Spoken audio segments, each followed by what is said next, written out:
Hey, my name's Eduardo. Thank you for clicking on the video. Today I'll be talking about my DACA story, how I Hey guys, welcome back. This is a video update from a couple years ago. I think this video was last updated 3 years ago, back in 2020. Um, After making this video, I've received so many comments on my YouTube page here, and to be honest, it's kind of hard to keep track of everyone who's commenting on it. That's why I created, uh, you know, uh, little areas where you can send me an email or even get in touch with me. Anyways, the reason for this video is to be able to give you an update on how to fill out your flight training application with TSA, or otherwise known as FTSP. Most people that come to me don't know how to get this application started or don't even know what to do with the application and how to create an account. So in today's video, I'm going to show you how to do just that.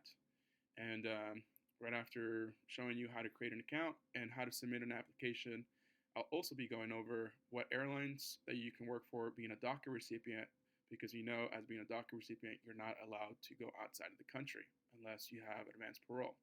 That's just a one-time deal. Anyways, besides that, I'm also going to go over how to become a pilot. So if you're interested in becoming a pilot and you're a dreamer, a DACA recipient, and you've got plenty of questions, just to let you know, I was a prior DACA recipient, a dreamer. Since then, I've become a green card holder.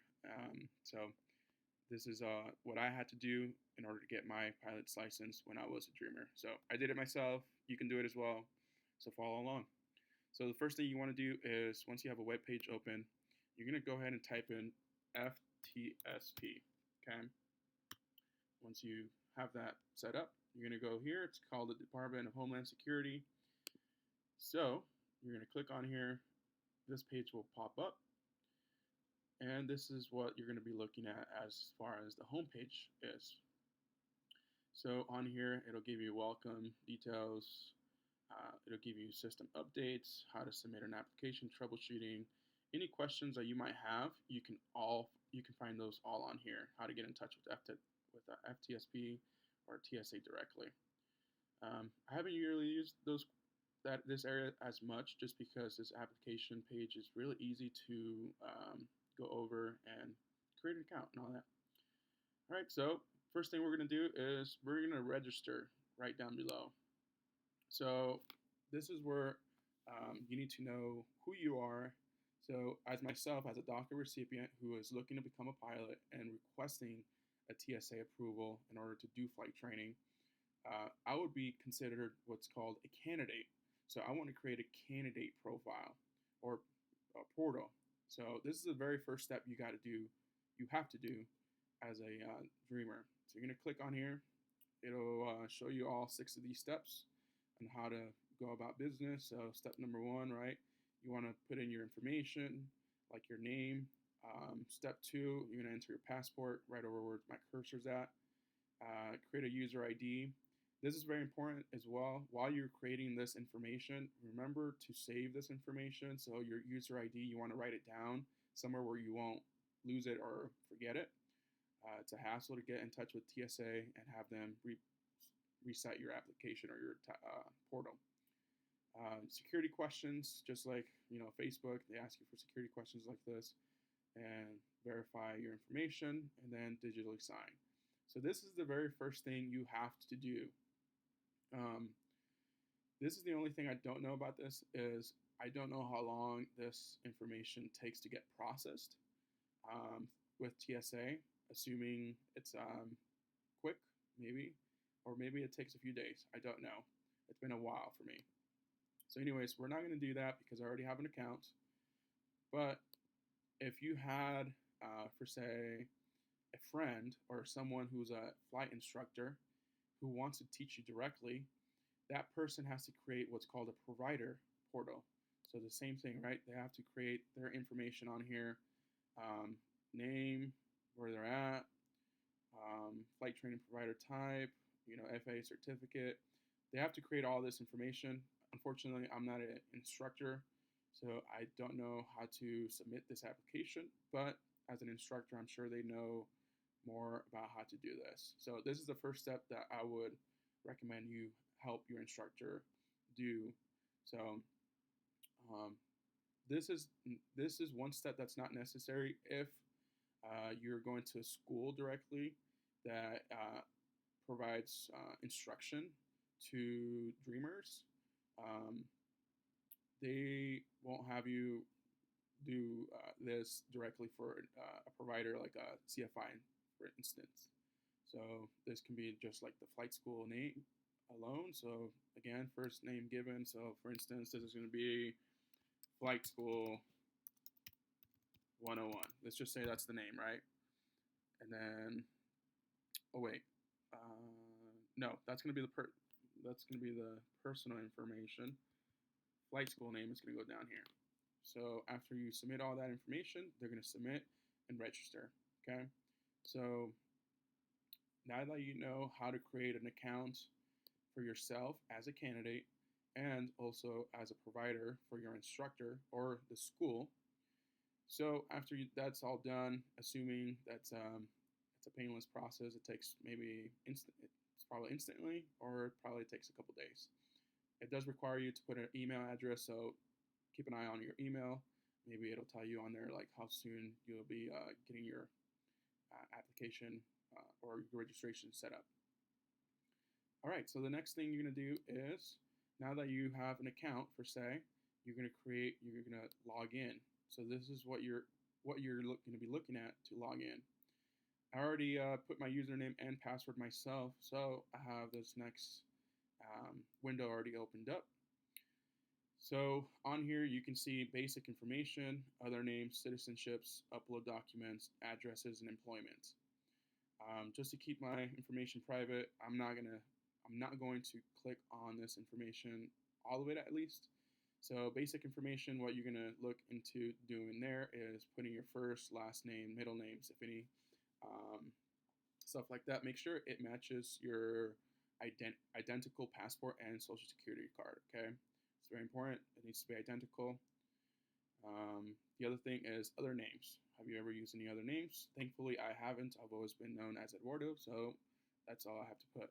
So in my case, I don't have to put other names.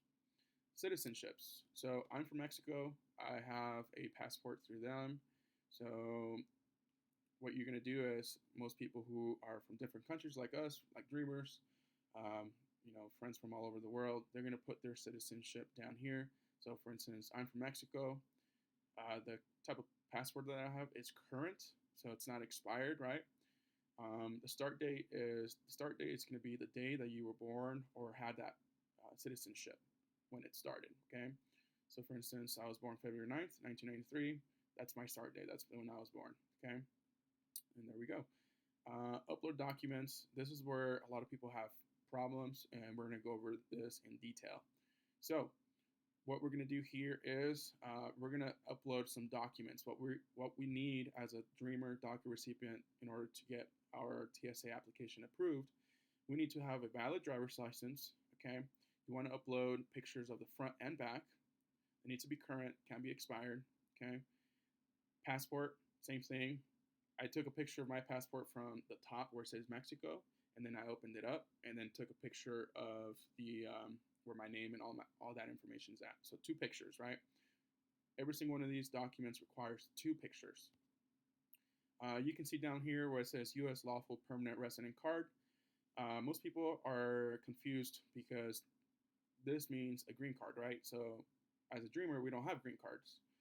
We have what's called an EAD, Employment Authorization Document. So that's that one pink card, that pink, gray, and a little bit of blue in it.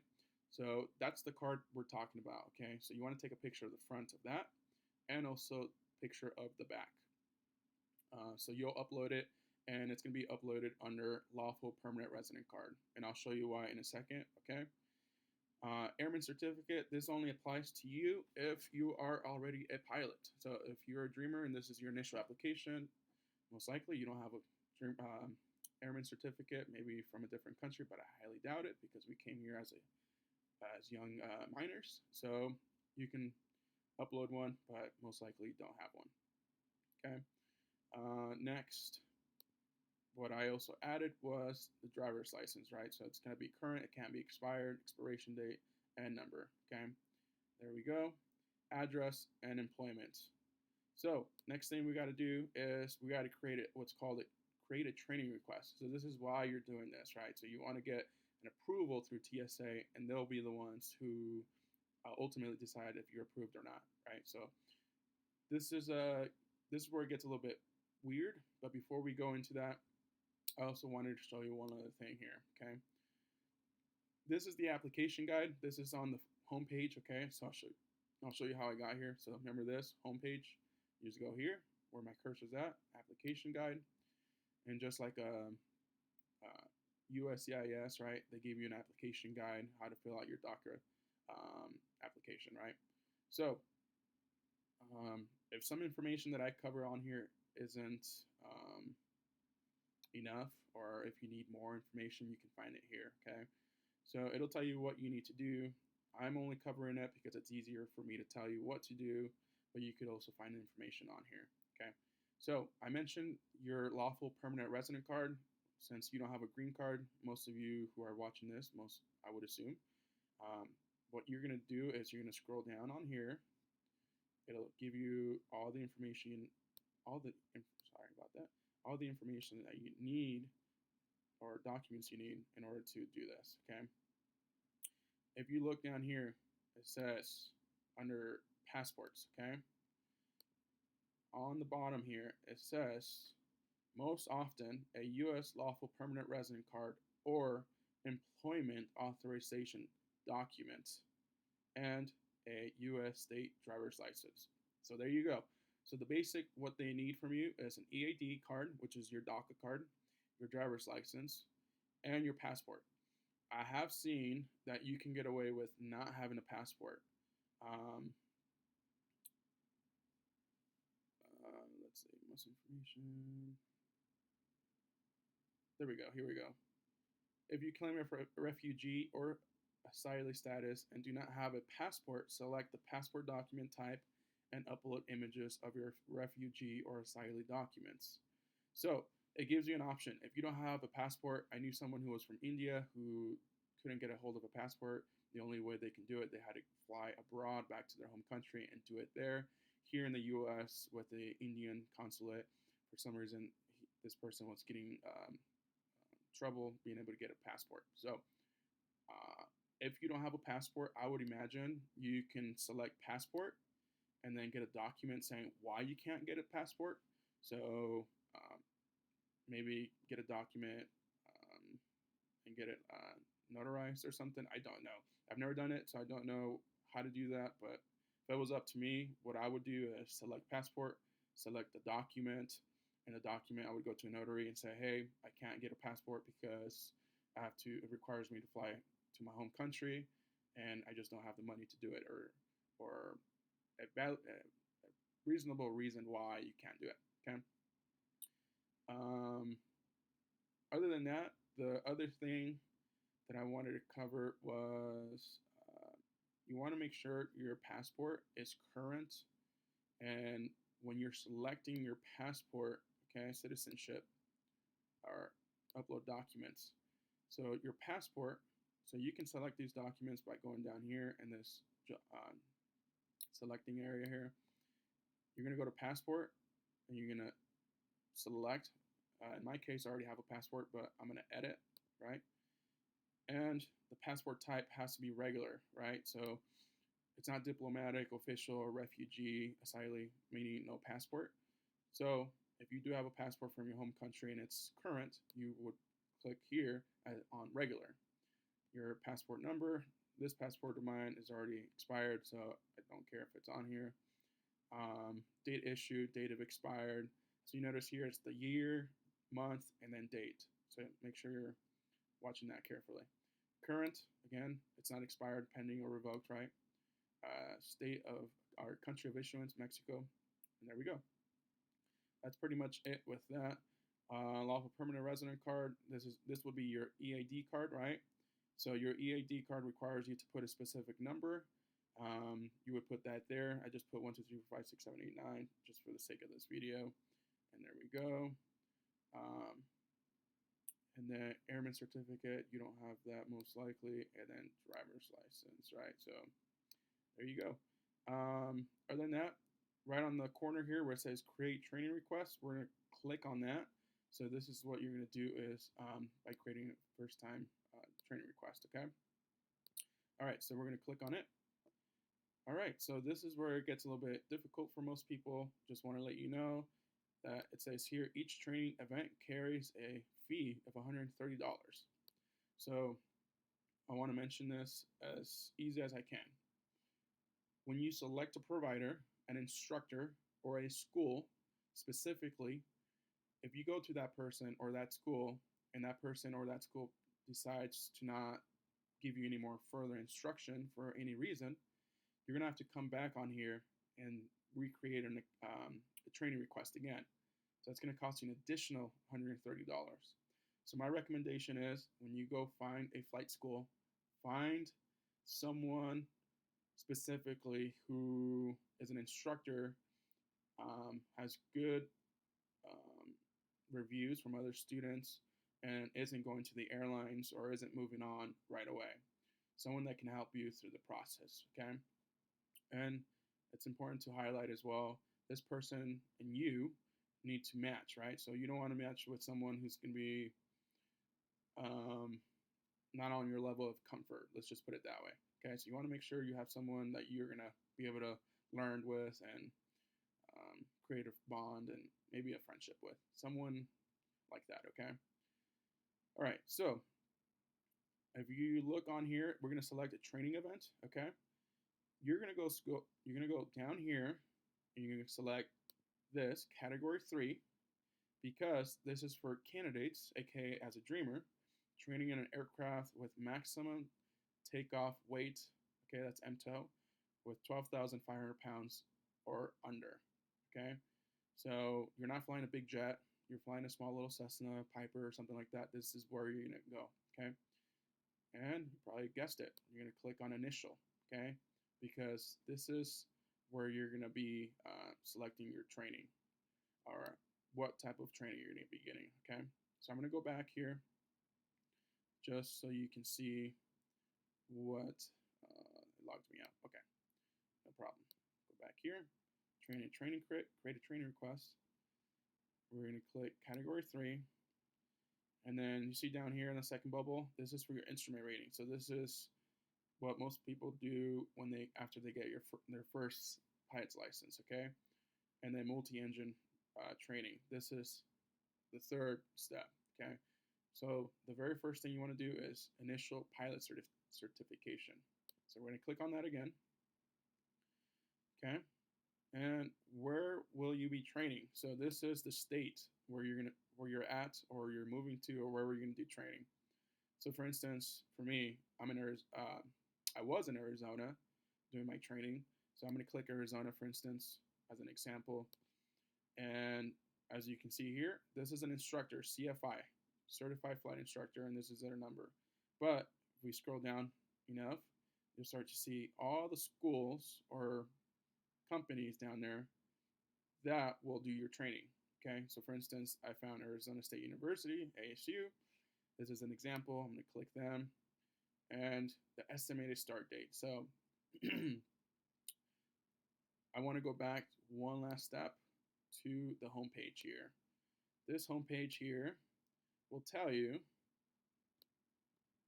that training requests are taking about 5 business days of receipt, meaning the day you pay your $130, 5 days later, 5 business days later, is when you should be expecting a response, an approval or denial, okay? So just keep that in mind. I've seen it go up to like 8 days for people, so I would say just kind of give yourself a buffer of like 2 weeks, okay? All right, so start date. Let's say in 2 weeks from now. Today is the 21st of September 2023. We're going to click and start on, let's say the 9th, October 9th, okay? And we're going to go all the way to the next following year in October 9th, okay? That gives us a full 365 days, which is what the what TSA allows. Okay, aircraft type. This is going to be for the school that you're at. Let's say you're at a mom and pop shop, or even a big school. You're going to go up to the instructors or to the school, and get a tour. You're going to ask questions like, what type of airplanes can I expect to train out of? So most schools have Cessnas and Pipers. So depending on what type of aircraft they have, for instance, the Cessna 172 is the most common one, and so is the Piper 28. So for instance, we're going to type C dash 172. Okay, comma, enter only letters, numbers, and dashes. Okay, so no commas. And then PA28. Okay, and they can be a specific type. So there's different types of Pipers and Cessna. So this one specifically, I'm putting these in because I know these airplanes by heart. So 161 is what you can bet to fly or use. Okay. All right, so I'm going to fly at Arizona. In Arizona, for ASU, this can be an instructor's name again, right? So let's say you have an instructor specifically. You click on their instructor. So they would have to give you their instructor number, and you'd be able to find them on here, okay? That's only after they create an account and they got approved. Again, estimated end dates. TSA only allows you to go up to 365 days. So just keep that in mind. Aircraft type, Cessna 172, Pipers, whatever it is that the school has. So you have to kind of find out that information on your own.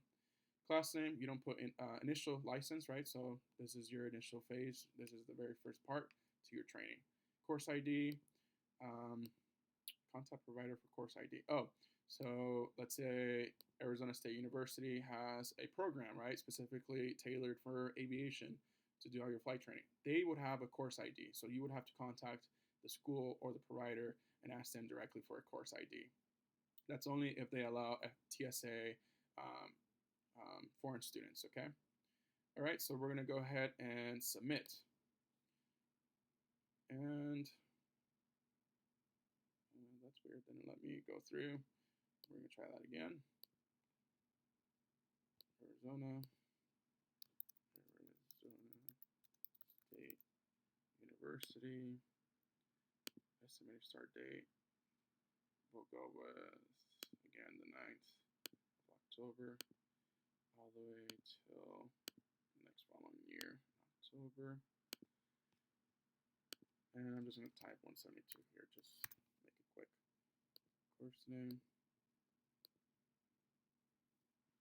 initial,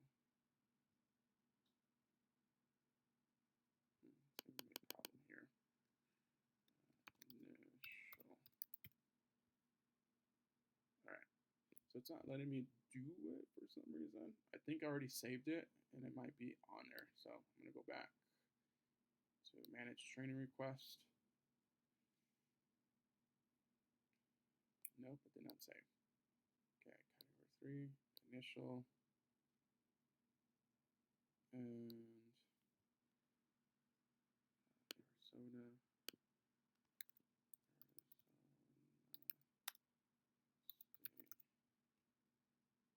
University. All right, let's see if this works this time.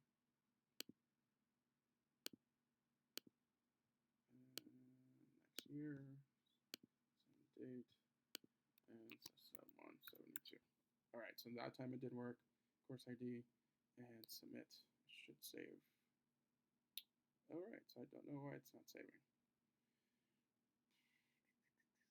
That's weird.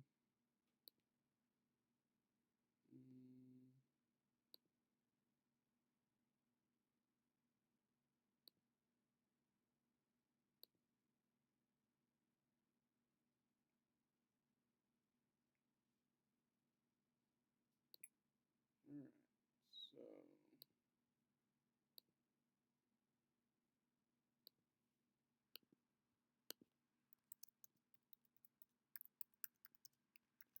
might be because I have so many windows open. We'll find out. Okay.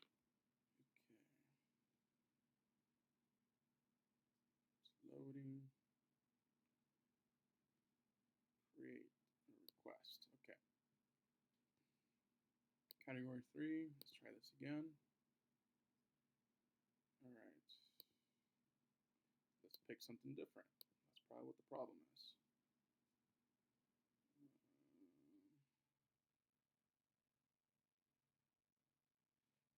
You know what? ATP. There's a school.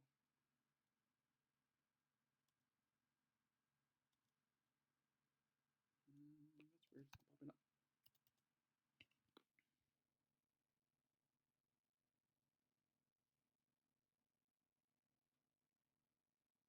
All right, Arizona Flight Training Center. We'll start with that. Required field. The date selected comes before the minimum date allowed for this entry. It must be the future. Okay, we know it's in the future. We're going to start with the same date. And we're going to do a full year.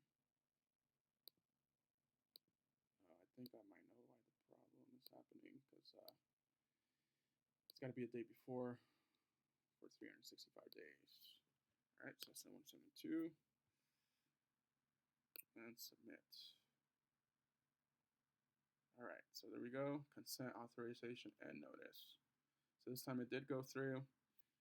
Consent authorization notices is going over your personal information, what you're given TSA. Again, this is all information that USCIS already has. So they're just going to do a background check on you, basically. So make sure you're reading this specifically if you're interested for some reason. But yeah, that's pretty much what you're going to do there. Please enter today's date. So that's going to be today's date. What's today's date? 0 month 09, and today's the 21st dash of 2023. There we go. And it says I agree. There you go. Perfect. So here's your training event number. So that's important to have. It's category 3, and the request date estimated when you're going to be finished by here, and payment date. Provider. So again, this is going to be either your flight instructor directly, or it's going to be a school. Okay. I submitted the application, candidate info, and now that I submitted it, they're going to come back, and the current status here is going to say approved or something, and then it's going to give you, it's going to prompt you down here to pay. Okay. You're going to pay, and after you finish paying, you're going to go ahead and submit the payment. Once you submit the payment, again, it's going to take you about 5 business days to finally see something come back and get your approval. So they'll send you your approval by email. So that's the email that you sent. Again, you want to save your credentials, and you want to make sure you're keeping an eye on your email. Okay. Now that we got that done, which is the most difficult, hard part, now we want to know how we can become a pilot, right? So becoming a pilot is important, and knowing how to do it. So first step is earning your private pilot certificate. So this is what we apply for right now, and through TSA. So TSA just gives you authorization. Next thing you want to do is you want to go get a medical certificate. So by knowing how you get a medical certificate is you go to the FAA website, faa.gov, and on here, FAA. Let's see if that pops up anything. Yep, it does. And on here, it has a search bar. We're going to go ahead and search how to get a medical certificate, okay? Medical examiner. So we want to get a medical, right? So there's 3 different types. There's a first, second, and third. Find an aviation medical examiner, otherwise known as an AME.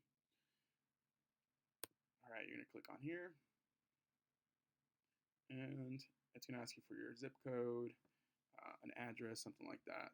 So here, AME, you're going to click on Aviation Medical Examiner. That's who we're looking for. Location search, and the city that you're in. Okay, I'm not going to go into detail here, but that's pretty much easy. Okay, so getting your TSA approval, getting your medical. Once you go to the doctor, they'll give you a paper, and it'll say medical on there. Okay, you want to start off with either third, second, or first. Third is the basic one. That's what you need as a student. Second is when you get a commercial license and you're getting paid to fly. And the first class medical certificate is the same thing. Plus now you're at a much higher standard for medical standards as an aviation professional, as a airliner or something like that. So after you get your medical, your TSA approval, you start doing your flight training.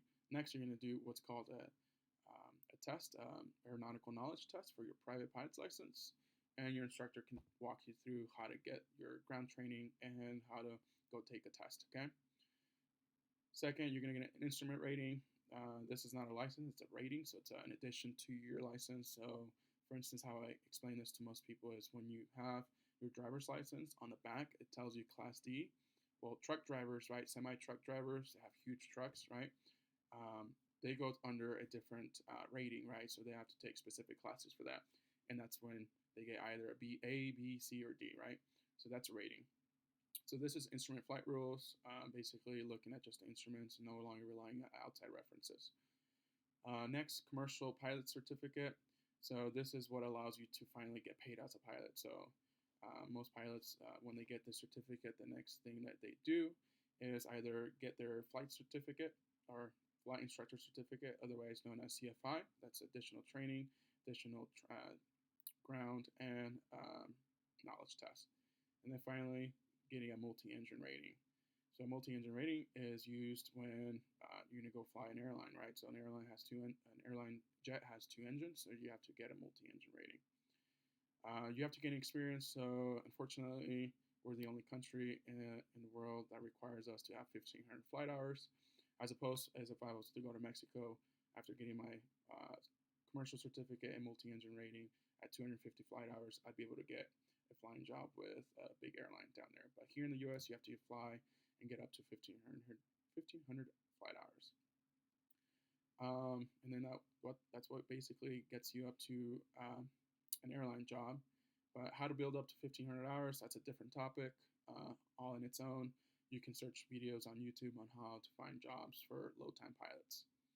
All right, so next, as a DACA recipient and a dreamer, right, we can't fly just any airline with any airline and then fly internationally. Unfortunately, we cannot. So what we have to do here is we have to find airlines that only do just domestic flying, so meaning just in the 50 US states, right? So next we have to go down. I just typed on Wikipedia list of airlines, and right here where it says commuter, most of these are going to be domestic only, so not requiring you to fly international. So there's a lot of airlines, right? So Boutique Air, that's a very popular one, right? They're out of these home-based airports here. Grand Canyon Airlines in Arizona again.